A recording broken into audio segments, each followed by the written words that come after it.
నడిపిస్తోంది. మద్యం లెక్కర వీళ్ళకేదో 10% ఏమైనా ఇస్తున్నారు పాపం వాళ్ళ ఖర్చులు. బట్ ఇతను అట్టా పడనివ్వట్లేదు, లేదా నిలదీస్తున్నాడు. ఎందుకు నిలదీస్తున్నాడు? కరప్షన్ ని అబ్జార్బ్ చేసుకోవయ్యా, మన పార్టీ వాళ్ళు తినాలి, తినడం కోసమే ప్రభుత్వం అధికారంలోకి వచ్చిందని ఏమైనా చెప్తే చంద్రబాబు గారు పబ్లిక్ గా, లేదా ఆయన పిలిచి ఒప్పుకునేవాడు. ఈయనేమో ఈవెన్ ఎమ్మెల్యేల మీటింగ్ లో కూడా ఏం చెప్తున్నారు, మీరు లెక్కర్ తేడా చేస్తే ఊరుకోను, మీరు ఇసుక తేడా చేస్తే ఊరుకోను అంటున్నారు.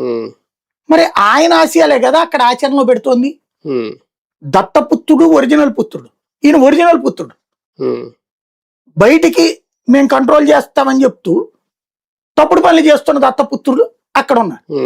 దత్తపుత్రుల కోసం ఒరిజినల్ పుత్రుడు అయిన ఎమ్మెల్యేని ఎట్ట ఏడిపిస్తారు? బేసిక్ గా అతను చేసిన దాంట్లో నాకైతే తప్పేం కనిపించదు. పార్టీ క్రమశిక్షణ రాహిత్యంగా ఎందుకు వస్తుంది క్రమశిక్షణ రాహిత్యం? చంద్రబాబు గారిని ఏమైనా తిట్టాడా? లోకేష్ గారిని ఏమైనా తిట్టాడా? ఎంపీని కూడా అతను ఏం తిట్టట్లేదే, అడుగుతున్నాడు, హక్కు అడుగుతున్నాడు. ఎందుకు అడుగుతున్నాడు అతను? ఇప్పుడు రఘురామకృష్ణరాజు రైట్ అని వీళ్ళే కదా అంటుంది. జగన్ అమ్మలక్కలు తిట్టాడు, లం కొడుకులు ముంకొడుకులు కూడా తిట్టాడు. అతను ఆ పార్టీ మీద తిరగబడుతోంది, ప్రజాస్వామ్యం అంటున్నారు కదా. అది నిజమైతే ఇతనైతే అందులో 10వ వంతు కూడా తిట్టట్లేదే. అంటే ఏ నియోజకవర్గంలో దాని సమస్యలు ఇక్కడ ఎందుకు వస్తున్నాయి? మనకి అందరూ ఉంటున్నారా, ఈయన ఉండలేకపోతున్నారు, అంతే కదా.